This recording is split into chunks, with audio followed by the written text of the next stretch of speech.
time to get lit. Bombs away. That was complete destruction.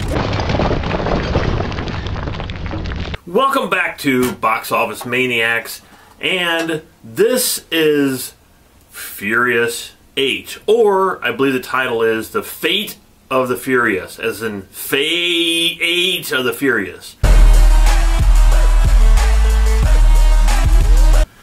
Now, the last 3 movies Vince reviewed with me, and I'm a little disappointed he is not here today to talk about this one as well, because, like I said, we reviewed 5, 6, and 7 together, and he didn't get a chance to see this, so I am going to be solo on this one. First of all, let me say that I am sick and tired of people talking down about these films. Anytime I hear about a Fast and Furious movie, it's all, oh, these movies are stupid. These are stupid. I hate those films. I can't believe they made 20 of these movies. When are they going to stop making these movies? They're so stupid. This is stuff coming from people who has maybe seen one of them. And that was probably 15 years ago they saw the first one, or 20 years, or however long it's been since the first one came out. When it first came out, I went, of course, like a lot of people, to go see the first one. Let's go for a little ride.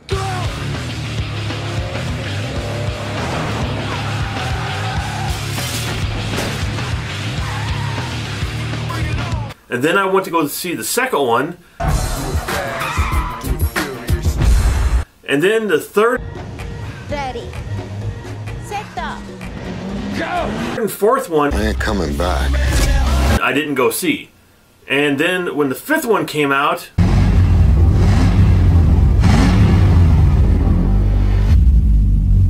Home sweet home. I didn't go see that either.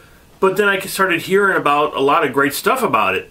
So when it came out on Blu-ray, I ended up buying it and watching it, and I was just blown away by it. The movie is so much fun, and that's what these films are. They're just action, mindless fun. And there's absolutely a place for these films still in the cinemas, because they don't really make these movies anymore, and that's what I love about these Fast and Furious films. They don't take themselves that seriously. I mean, the action in these movies are just ridiculous.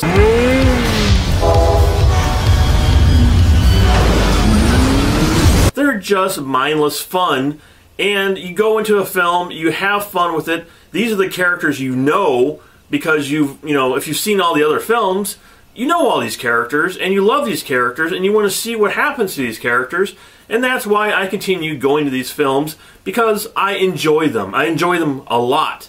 The last 3 films we gave the highest rating to that we have on here, because that's how good they are. I mean, don't go in there expecting some big drama where, everything's realistic and blah blah. That's not Fast and Furious. You go see a Fast and Furious, get your soda, get your popcorn, sit back, and just watch and have fun. Remember back in the day, you'd go to the movie just to have fun with the film that you're watching, and not just analyze it and tear it apart and all that crap. I mean, these are fun movies. Go have fun, people. So, with that said, Fast 8.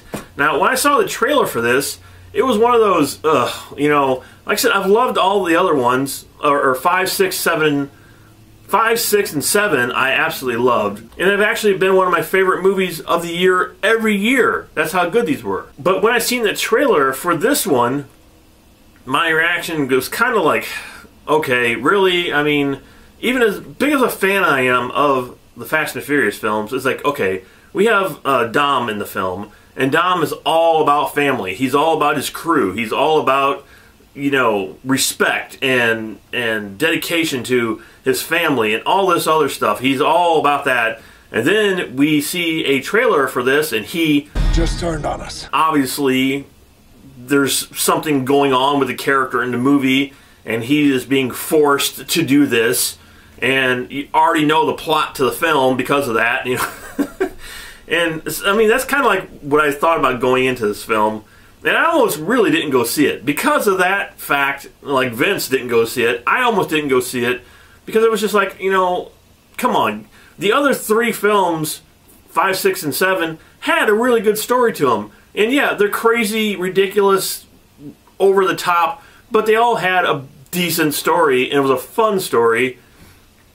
And this one just seems sort of like a cliche of, oh, okay, now Dom is supposed to be evil, and he's turning against his family. Did you ever think you'd betray your family the way you did today? Which you know he wasn't going to do, like I said, and you know there has to be a reason behind it, like I said. And, yes, there is. Not giving any spoiler away for the film, but obvious. I mean, it's obvious if anyone knows Dom and the movies and whatever. But the good thing is, they don't really focus on that too much. I mean, yeah, he does turn to become sort of, you know, against his crew in the film, like they showed on the trailer, but it wasn't one of those things that, you know, you're sitting there thinking, oh, is he evil? Is he evil? Is he now evil? Because he's not, obviously, and they don't dwell on that. They don't dwell that he's evil in the movie. And he's doing it for a reason, again, of course, which I'm not going to give away. But, again, they don't dwell on it, and that's what I liked about this film, and that was one of the reasons why I wasn't going to go see the movie, because of that. I will beat you like a Cherokee drum. And I'm really glad I decided to go see it, because once again, just like 5, 6, and 7, this movie was a lot of fun. Holy shit! 7 was directed by one of my favorite directors, James Wan, and it was just over the top. I mean, the action in that film, it just got completely ridiculous. And that's what I love about Fast and Furious movies. I love over-the-top, ridiculous action where you're just sitting there and you're basically laughing because it's so crazy. It's fun and it's funny at the same time. And the other reason why I love these Fast and Furious movies is The Rock. I mean, The Rock is these movies now. Ever since Part 5, he pretty much dominates these films, even though the movie is about Dom, and it used to be about Brian, but now it's basically about Dom, obviously, and The Rock, and Jason Statham is back in this film. So those are sort of the three kind of anchors in this film. And The Rock, once again, just magnificent job. This is absolutely the best thing he's done. Let's play. Best series he's ever done. Absolutely great. He's fantastic in this film. And so is Jason Statham. Jason Statham really brought it in this movie. He was really funny. Surprise. Action sequences with him are incredible. And it does actually bring some humor into this movie. Unlike the last couple ones, it does bring a little bit more humor in this movie, which is kind of fun to see. Not giving away any spoilers for this film, the story here I don't think was as strong as the other three from 5, 6, and 7. Yeah, that is my neighbor's dog barking, by the way. But it is a decent story, actually, and that's one of the things that surprised me because I thought the story was going to be terrible in this one, because I thought it was already going to be predictable and you knew what was going to happen and everything like that, but it really wasn't. It was a good story, and that actually, I think it's one of the better stories out of the other three. Now, with that said, the one thing that this sort of lacked on was the crazy action that was in 5, 6, and 7. I mean, it did have its crazy action sequences, but they weren't like Part 6 where you come out of the movie and you're so drained because of the action, and you're like, oh man, I can hardly move because there was so much action in Part 6. And even in Part 7, that whole last hour of that movie, oh my god, I mean, it was just ridiculous. This one didn't really have that. I mean, it did have its fair share of action in the film, but it wasn't like, you know, the other ones. And it was actually a little slower paced than the other ones too, which is kind of weird for a Fast and Furious film. Still, it was a good change, I think. It was a good change to see something a little bit different in the Fast and Furious movies. I don't really think that, you know, it was a better change than the other ones. I still would have liked to see their crazy action and the ridiculous over-the-top stunts. And there was, you know, towards the last maybe 45 minutes of the movie, it gets pretty outrageous and it's fun, just like the other ones. And, you know, it was good. I mean, but it wasn't... The action sequences were not as good in this one as they were in the previous three, is what I'm trying to say here. And I have heard a rumor that The Rock and Jason Statham are supposed to be splitting off and doing their own film with the same characters that are in the Fast and Furious movies. Oh, it took longer than I expected. I'm in. I am 100% in. I can't wait. That's my phone ringing now. Yes, they are making 10 Fast and Furious movies, and I will be there every single film because that's how much I enjoy these movies. Now, out of the last 3, the 4th one I think wasn't as good as the other 3. But that being said, it's still a fun movie. It still has a really good story. It has some kind of crazy action, not as much, but still, it's a fun movie. And like I said, there's a place for these movies in the cinema. And I wish there was more movies like this in the cinema that you could just go in and enjoy yourself and not take stuff too seriously. I love this movie, and I loved all of them from Part 5.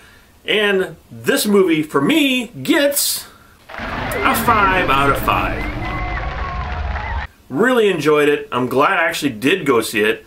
Almost didn't, but I'm really glad now I did.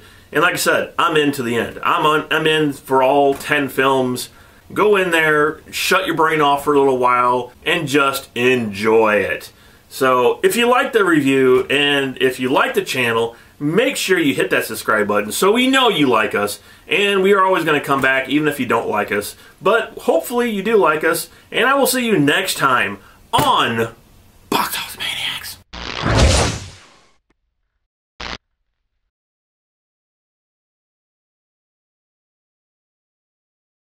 Switch it up like